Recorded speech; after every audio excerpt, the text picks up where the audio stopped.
Accreditation అనగానే ఒక గుర్తింపు పొందిన అనేది ఉంటుంది. బట్ ఇన్వెస్టర్ స్టేటస్ అంటే ఏంటి? పెట్టుబడులు మంచిగా అర్థం చేసుకునే వాళ్ళని అక్రిడేటెడ్ ఇన్వెస్టర్ అంటారు. It can be an a person or an organisation. Risk ఎక్కువ ఉన్న పెట్టుబడులను అర్థం చేసుకొని నష్టాన్ని భరించే సామర్థ్యం ఉన్న వ్యక్తి అని అర్థం. ఎన్ఆర్ఐలకు ఎలా బెనిఫిట్ అవుతుంది అంటే, చాలా మంది ఎన్ఆర్ఐస్ పోత్ కపుల్ ఆర్ వర్కింగ్. అక్కడ ఈజీగా 100K అండ్ అబోవ్ ఉంటుంది సాలరీస్. యూఎస్ అక్రిడేషన్ లో ఫస్ట్ క్రైటీరియా ఏంటంటే యాన్యువల్ ఇన్కమ్ 2 crores కన్నా ఎక్కువ ఉండాలి. 1 crore plus 5 year network. Financial assets లో తీసుకుంటే గోల్డ్ ఉంటుంది. సో వాళ్ళు ఏంటంటే అక్రిడేషన్ స్టేటస్ వాళ్ళకి పొందితే కనుక ఈ కాంప్లెక్స్ ఇన్వెస్ట్మెంట్స్లో వీళ్ళు ఏంటంటే చిన్న అమౌంట్స్లో కూడా ఎంటర్ అవ్వచ్చు. మీరు కనుక అక్రిడేషన్ స్టేటస్ తెచ్చుకుంటే కనుక ఇలాంటి ఎక్స్క్లూసివ్ డీల్స్కి మీరు ఎలిజిబుల్ అవ్వచ్చు. అక్రిడేటర్ ఇన్వెస్టర్ స్టేటస్ అంటే ఏంటి, దాంతో ఉన్నటువంటి బెనిఫిట్స్ ఏంటి, ఎన్ఆర్ఐలకు అది ఎలా ఉపయోగపడుతుంది? మనతో పాటుగా ఉన్నారు క్యూపీఎఫ్పి సాయిరామ్ గారు. సాయిరామ్ గారు నమస్తే అండి. నమస్తే మేడం. సో అక్రిడేషన్ అనగానే ఒక గుర్తింపు పొందిన అనేది ఉంటుంది. బట్ ఇన్వెస్టర్ స్టేటస్ అంటే ఏంటి? సో అక్రిడేటెడ్ ఇన్వెస్టర్ అంటే కనుక so who has a good financial strength and understanding, పెట్టుబడులు మంచిగా అర్థం చేసుకునే వాళ్ళని అక్రిడేటెడ్ ఇన్వెస్టర్ అంటారు. It can be an a person or an organisation. ఇది వ్యక్తులకి ఇస్తారు ఈ స్టేటస్, ఆర్గనైజేషన్స్ కూడా ఇస్తారు. సో వీళ్ళు ఏంటంటే సాధారణ పెట్టుబడిదారులకు అందుబాటులో లేని ఆపర్చునిటీస్లో కూడా వీళ్ళు ఇన్వెస్ట్ చేయొచ్చు. అండ్ వీళ్ళు హైయర్ రిస్క్ అండ్ కాంప్లెక్స్ ఇన్వెస్ట్మెంట్స్లో కూడా ఇన్వెస్ట్ చేయొచ్చు. నార్మల్గా అక్రిడేటెడ్ ఇన్వెస్టర్ అంటే ఏంటంటే రిస్క్ ఎక్కువ ఉన్న పెట్టుబడులను అర్థం చేసుకొని నష్టాన్ని భరించే సామర్థ్యం ఉన్న వ్యక్తి అని అర్థం. So they can take higher risk, they can understand the product more better than a common person. So ఈ అక్రిడేటెడ్ ఇన్వెస్టర్కి మనకి ఒక సెబీ అనేది ఒక ఎలిజిబిలిటీ క్రైటీరియా అనేది పెట్టింది. సో ఎవరు పడితే వాళ్ళు వచ్చి నాకు అక్రిడేషన్ కావాలంటే ఇవ్వరు. సో దానిలో ఏంటంటే ఫస్ట్ ఏంటంటే income criteria, annual income 2 crores కన్నా ఎక్కువ ఉండాలి. ఓకే, అలా ఉంటే కనుక డైరెక్ట్గా they can apply for an accreditation. లేదు నెట్వర్త్గా కూడా చూసుకోవచ్చు. నెట్వర్త్లో చూసుకున్నప్పుడు మనకి 7.5 crores కన్నా ఎక్కువ ఉండాలి నెట్వర్త్. అండ్ ఈ నెట్వర్త్లో కూడా 50% should be in a financial form. నా దగ్గర 7.5 CR ఉంది అంటే చాలా మందికి మన తెలుగు స్టేట్స్లో ఉంటుంది 7.5 CR. రియల్ ఎస్టేట్లోనే 80-90% పెడతారు. భూముల వాల్యూ బాగా పెరిగిపోయాయి. సో చాలామంది చూపించగలరు, బట్ అది కాదు. 50% ఏంటంటే నాన్ ఫైనాన్షియల్ అసెట్స్లో ఉండాలి. And 50% should be in financial at least. అంటే నాకు రియల్ ఎస్టేట్ ఉంటే కనుక నేను 7.5లో సగం మాత్రం చూపించుకోగలను, మిగతా సగం should be in financial form. Next combination కూడా ఉంది, ఇన్కమ్ ప్లస్ నెట్వర్త్ కాంబినేషన్. అప్పుడు ఏంటంటే మినిమం 1 crore ఉండాలి ఇన్కమ్ అండ్ 5 CR నెట్వర్త్ ఉండాలి. ఈ 5 CR నెట్వర్త్లో కూడా 2.5 CR అనేది non real estate components. It can mean financial form. వీటిల్లో ఉండాలి. సో ఇంటి ఉంటే కనుక మనకి అక్రిడేషన్ కోసం అప్లై చేయొచ్చు. అండ్ ఈ అక్రిడేషన్ కోసం అప్లై చేసేటప్పుడు ప్రైమరీ రెసిడెన్స్ని కన్సిడర్ చేయరు. They have to show other real estate properties in net worth criteria. So ఈ కాన్సెప్ట్ అసలు ఎందుకు తీసుకొచ్చింది సెబీ? దీని కనుక మనం చూస్తే కనుక మనం వీళ్ళంటే రిస్క్ని బాగా అర్థం చేసుకోగలరు. సో ఇన్కమ్ 2 crores అంటే వాళ్ళు కొంచెం హై ఎర్నింగ్ కేటగిరీలో ఉంటారు, వాళ్ళ చుట్టూ అలాంటి పీపులే ఉంటారు. జనరల్గా బిజినెస్ పీపుల్ లేదా హై మేనేజ్మెంట్లో ఉండేవాళ్ళు, వీళ్ళకి ఏంటంటే బిజినెస్లు ఎలా వర్క్ అవుతాయి వీటి మీద బాగా క్లారిటీ ఉంటుంది. They can understand the product, equities ఎలా ఉంటాయి దాన్ని తీసుకోగలరు. అండ్ ఆ నష్టాన్ని భరించే క్యాపబిలిటీ కూడా ఉంటుంది. ఒక 2 crores ఇన్కమ్ వచ్చే వ్యక్తికి 10 lakhs లాస్ అయితే ఏం కాదు, మేబీ ఇట్స్ 5% యాజ్ అన్ ఇన్కమ్లో. బట్ ఓ 20 lakhs వచ్చే పర్సన్ ఇన్కమ్ వచ్చే పర్సన్కి 10 lakhs లాస్ అయితే 50% ఆఫ్ హిజ్ ఇన్కమ్. ఆ తేడా అయితే ఉంటుంది. అండ్ ఇంకోటి ఏంటంటే వీళ్ళకి ఎక్కువగా రెగ్యులేషన్ అనేది అవసరం ఉండదు. మెయిన్గా సెబీ అనేది రిటైల్ ఇన్వెస్టర్స్ కోసం. వీళ్ళు ఏంటంటే ఎక్కువగా రిస్క్ తీసుకోగలరు, దానికోసం ఎక్స్ట్రీమ్ కాంప్లెక్స్ ప్రొడక్ట్స్ వాళ్ళు ఇన్వెస్ట్ చేయగలరు. వీళ్ళ కోసం సెబీ కాదు, SEBI for normal retail people. So SEBI తీసుకొచ్చే రెగ్యులేషన్స్ అన్ని రిటైల్ పీపుల్ని దృష్టిలో పెట్టుకుని తీసుకొస్తుంది. వీళ్ళు ఏంటంటే ఈ రెగ్యులేషన్స్ వీళ్ళకి కొంచెం కష్టంగా ఉంటాయి, దే విల్ ఫీల్ అన్కంఫర్టబుల్. ఈ అక్రిడేషన్ స్టేటస్ ఉంటే కనుక సెబీ రెగ్యులేషన్స్ని కొంచెం లైట్గా తీసుకోవచ్చు. ఉదాహరణకి నార్మల్గా ఏఎఫ్లో ఇన్వెస్ట్ చేయాలంటే రిటైల్ కస్టమర్కి 1 crore rupees తీసుకొచ్చి పెట్టాలి. బట్ అక్రిడేషన్ స్టేటస్ ఉంటే కనుక 1 crore మినిమం క్రైటీరియా అక్కర్లేదు. They can start with 10 lakhs also if AMC is allowing. So ఆ రిస్క్ని వాళ్ళు తీసుకోగలరు. నెక్స్ట్ వచ్చేసరికి వీళ్ళు పెట్టుబడి ఎలాంటి వాటిలో పెడతారో మెయిన్గా చూద్దాం. ఈ అక్రిడేటెడ్ స్టేటస్ ఉన్న ఇన్వెస్టర్స్ మెయిన్గా ఏఎఫ్స్లో పెట్టుబడులు పెడతారు. Next startup or angel investments. Okay, so మనం అంతకు ముందు వీడియోస్లో మాట్లాడుకున్నాం స్టార్టప్ ఇన్వెస్ట్మెంట్స్. కంపెనీ ఎర్లీ స్టేజ్లో ఇన్వెస్ట్ చేయాలి. 90% of the startups will fail. చాలా రిస్క్ ఉంటుంది. అది వాళ్ళకి తెలుసు, because they will deal in that investments business వాళ్ళు ఉంటారు కాబట్టి వాళ్ళకి తెలుసు బిజినెస్ ఎలా వర్క్ అవుతాయి, రిస్క్ ఎలా ఉంటుంది, అది తెలిసే వాళ్ళు పెట్టుబడి పెడుతున్నారు. ఎందుకు ఆ మిగతా 10% క్లిక్ అయితే they can create a huge wealth. Next private equity. So private equity అంటే కనుక మనకు అందుబాటులో లేని ఈక్విటీ ఇన్స్ట్రుమెంట్స్లో పెట్టుబడులు పెట్టడం. ఫర్ ఎగ్జాంపుల్ పబ్లిక్ ఈక్విటీ అంటే కనుక స్టాక్ మార్కెట్లో లిస్ట్ అయిన వాటిలో పెట్టుబడులు పెట్టడం. ప్రైవేట్ ఈక్విటీ అంటే కనుక లిస్ట్ అవ్వలేదు బట్ ఆ కంపెనీకి కూడా ఇన్వెస్ట్మెంట్ అవసరం రావచ్చు, వాటిలో పెట్టుబడులు పెట్టడం. నెక్స్ట్ వచ్చేసరికి హెడ్జ్ ఫండ్స్. ఇవేంటంటే కాంప్లెక్స్ డెరివేటివ్ స్ట్రాటజీస్ని వాడతాయి. వాడి ఫ్యూచర్ అండ్ ఆప్షన్స్ వాడి they will generate a profit to investors.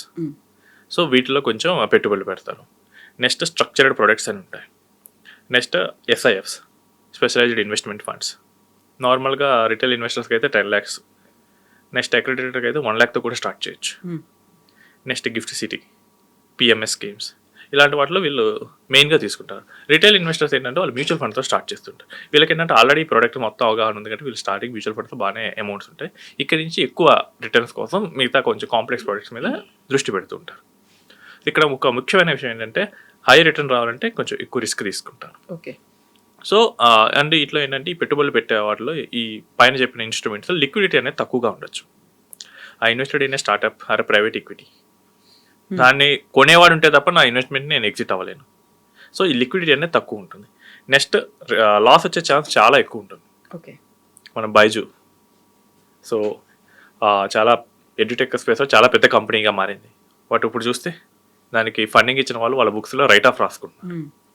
Next information కూడా చాలామంది తెలియదు, ఎందుకంటే అది చాలా తక్కువ ఇన్ఫర్మేషనే బయటకు వస్తుంది ఆ ఆపర్చునిటీ గురించి. మనం మ్యూచువల్ ఫండ్ అయితే కనుక ఇన్ఫర్మేషన్ పబ్లిక్ కంపెనీస్ కాబట్టి ఖచ్చితంగా మ్యాండేటరీగా వాళ్ళ వెబ్సైట్లో వాళ్ళు పెడతారు. బట్ ఒక ఏంజల్ ఫండ్ అలా పెట్టదు. నెక్స్ట్ ఈ అక్రెడిటెడ్ ఇన్వెస్టర్స్ ఎలా స్టేటస్ తెచ్చుకోవాలి. సో మనకి ఎలిజిబిలిటీ క్రైటీరియా అని కనుక ఎవరైతే సాటిస్ఫై అయ్యారో వీళ్ళు ఒక అప్లికేషన్ని అక్రిడేషన్ ఏజెన్సీస్కి ఇవ్వాలి. Okay. It can B BSc, లేకపోతే NSDL, లేకపోతే CDSL. సెబీ వీళ్ళని అక్రిడేషన్ ఏజెన్సీస్గా గుర్తింపు ఇచ్చింది. Next documentation. చార్టెడ్ అకౌంటెంట్తో మన నెట్వర్క్ కానీ ఇన్కమ్ ప్రూఫ్ని కానీ మనం వెరిఫై చేయించుకొని దీన్ని అప్లై చేసుకుంటే డిపెండింగ్ అపాన్ మన ఎలిజిబిలిటీని బట్టి వాళ్ళు 1 year or 2 years వాళ్ళు ఇస్తారు. ఓకే. NRIలకు ఎలా బెనిఫిట్ అవుతుంది అంటే? సో ఇప్పుడు నేను మీకు చెప్పాను madam, annual income criteria. So మనం ఇక్కడ ఫ్యామిలీ ఆర్ HUFలో కూడా అక్రిడేషన్ తీసుకోవచ్చు. సో చాలామంది NRIs both couple are working. So అక్కడ ఈజీగా 100K అండ్ అబోవ్ ఉంటుంది శాలరీస్. మనం US మార్కెట్ గురించి మాట్లాడితే. సో అక్రిడేషన్లో ఫస్ట్ క్రైటీరియా ఏంటంటే యాన్యువల్ ఇన్కమ్ 2 crores కన్నా ఎక్కువ ఉండాలి. ఇక్కడ ఈచ్ పర్సన్ 100K అంటే కనుక 200K. సో అండ్ వాళ్ళకి ఇంకా ఏమైనా అదర్ ఇన్కమ్ ఉంటే కనుక ఆల్మోస్ట్ దే విల్ రీచ్. లేదు 1 crore plus 5 year నెట్వర్క్, ఈజీగా పొలాలు అయితే ఉంటాయి. ఫైనాన్షియల్ అసెట్స్లో తీసుకుంటే గోల్డ్ ఉంటుంది. సో కొంత FDC వీటన్నిటిని కన్సిడర్ చేస్తే కనుక ఆ 5 year నెట్వర్క్ ఈజీగా టచ్ అవుతారు. సో వాళ్ళు ఏంటంటే అక్రిడేషన్ స్టేటస్ వాళ్ళకి పొందితే కనుక ఈ కాంప్లెక్స్ ఇన్వెస్ట్మెంట్స్లోకి, ఈ కాంప్లెక్స్ ఇన్వెస్ట్మెంట్ ఏంటంటే హై రిటర్న్ ఇవ్వగలరు. వీళ్ళు ఏంటంటే చిన్న అమౌంట్స్తో కూడా ఎంటర్ అవ్వచ్చు. I can enter in a gift city product with 10 lakhs. నార్మల్గా 1 crore పెట్టాలంటే భయం అవ్వచ్చు, but 10 crores I can take risk. ఇప్పుడు మహా అయితే పడితే 10% పడ్డాయి అనుకోండి, 1 crore 10% అంటే 10 lakhs పోవచ్చు, బట్ ఇక్కడ 1 lakh పోతాయి. బట్ నాకు క్లిక్ అయితే నాకు ప్రోడక్ట్ బాగా అర్థమవుతుంది. సో NRIస్కి ఏంటంటే వాళ్ళ ఇన్కమ్ ఎక్కువగా ఉండే స్కోప్ ఉంటుంది కాబట్టి వీళ్ళకి అక్రిడేషన్ స్టేటస్ ఈజీగా వస్తుంది. దాదాపు నేను చూశాను తెలుగులో 99% ఈ టాపిక్ గురించి మాట్లాడలేదు. ఓకే. అక్రిడేషన్ స్టేటస్ ఉంటే కనుక మనం కాంప్లెక్స్ ప్రొడక్ట్స్లోకి మనం తీసుకోవచ్చు. Most of the wealth will be created in this complex products only. So మీరు కనుక చూస్తుంటే కనుక మ్యూచువల్ ఫండ్లో పెట్టేసి నేను బాగా రిచ్ అయ్యాను ఎవరు చెప్పరు, బట్ బిజినెస్లో నేను ఇన్వెస్ట్ చేసి రిచ్ అయ్యారు. మనకి చాలా స్టోరీస్ ఉంటాయి. Flipkart it is a business, అందులో పెట్టిన సచిన్ మన్సల్ రిచ్ అయ్యారు వాల్మార్ట్ ఎక్వైర్ చేసినప్పుడు. So Ola it's a startup story, ఎంత బాగా క్లిక్ అయింది. జొమాటో, సో ఈ స్టాక్ మార్కెట్లో లిస్ట్ అయింది. సో ఇవేంటంటే ఎర్లీ స్టేజ్లోనే మనకి ఆపర్చునిటీస్ వస్తాయి. బట్ నార్మల్గా నేను ట్రెడిషనల్గా రిటైల్ ఇన్వెస్టర్గా వెళ్తానంటే హెవీ అమౌంట్స్ పెట్టాల్సి రావచ్చు. బట్ అక్రిడేషన్ స్టేటస్ కనుక ఉంటే కనుక మనకి ఎంట్రీ బ్యారియర్ అనేది తగ్గుతుంది. చాలామంది భయపడేది ఏంటంటే ఎంట్రీ బ్యారియర్ చూసి. రిస్క్ తీసుకోగల క్యాపబిలిటీ ఉంటుంది చాలామంది దగ్గర, బట్ ఆ అమౌంట్ల మీద రిస్క్ చేయలేరు పెద్ద అమౌంట్ల మీద. బట్ ఎప్పుడైతే మనం అక్రిడేషన్ స్టేటస్ తీసుకుంటామో చిన్న చిన్న అమౌంట్స్ మీద కూడా మనం రిస్క్ చేయగలం. నేను చాలామందితో మాట్లాడుతూ ఉంటాను, 1 year ఏఎఫ్లో పెట్టాలంటే 1 CR ఇప్పుడే వద్దులేండి, నాకు ప్రోడక్ట్ని అర్థం చేసుకుంటాను. లేదా ఆ రిస్క్ టేకింగ్ క్యాపబిలిటీ 10 lakhs అంటే నాకు ఇప్పుడే వద్దులేండి అంటారు. బట్ ఏదైనా నాకు ఇది 10 lakhsలో ఉందా చెప్పమంటారు. వీళ్ళకి అక్రిడేషన్ ఉంటే కనుక ఈజీగా ఎంటర్ అవ్వచ్చు. And they can test the waters also. కొంతమంది వాటర్స్ టెస్ట్ చేయాలనుకుంటారు, ఎక్స్పెరిమెంట్ చేయడానికి రెడీ ఉంటారు. బట్ పెద్ద అమౌంట్తో ఎక్స్పెరిమెంటేషన్ అంటే ఇంట్లో పేరెంట్స్ ఒప్పుకోరు, స్పౌజ్ ఒప్పుకోరు. బట్ చిన్న అమౌంట్స్ అయితే they can do it.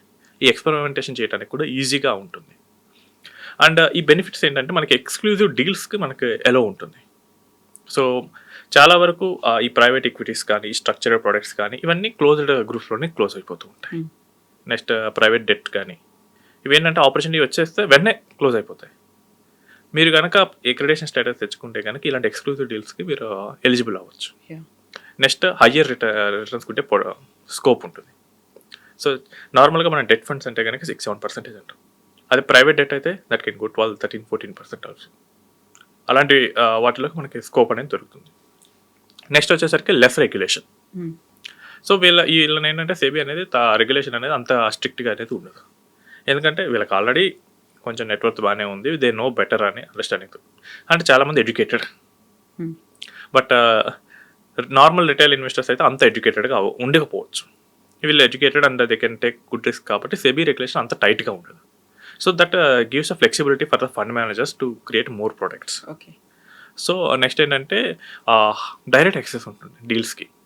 So ఐసా చాలా చిన్న కంపెనీస్ని జొమాటో 2020లో when I was new to the industry private equity ఉన్నప్పుడు డైరెక్ట్ యాక్సెస్ డీల్స్ వచ్చాయి. సో బెంగళూరులో I know a company owner, he invested at 10 rupees and ఐపీఓలో 70 rupeesకి లిస్ట్ అయింది.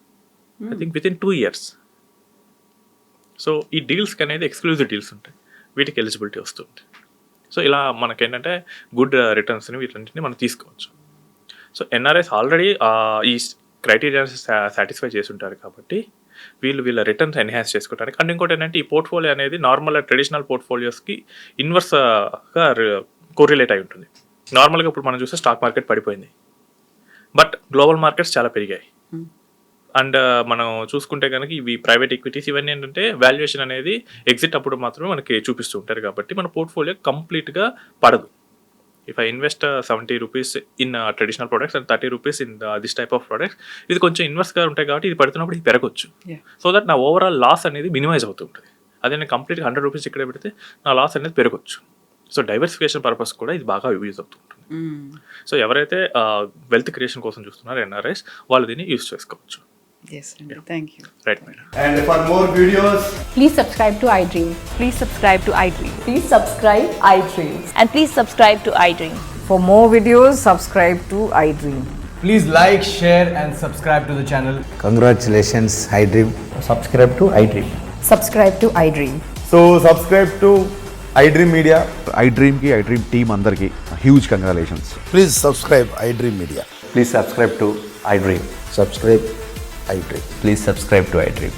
iDream అంటే నా కళల ఛానల్ను సబ్స్క్రైబ్ చేసుకున్న నోరు తిరుగుతలేదు, మీరైతే గంట గుర్తు కొట్టండి. For more such videos, please subscribe to iDream. Subscribe to iDream. Please subscribe to iDream. Please subscribe iDream Media. Please do subscribe to iDream. Please subscribe to iDream Media. For best entertainment and information, please subscribe iDream. And don't forget to subscribe to iDream.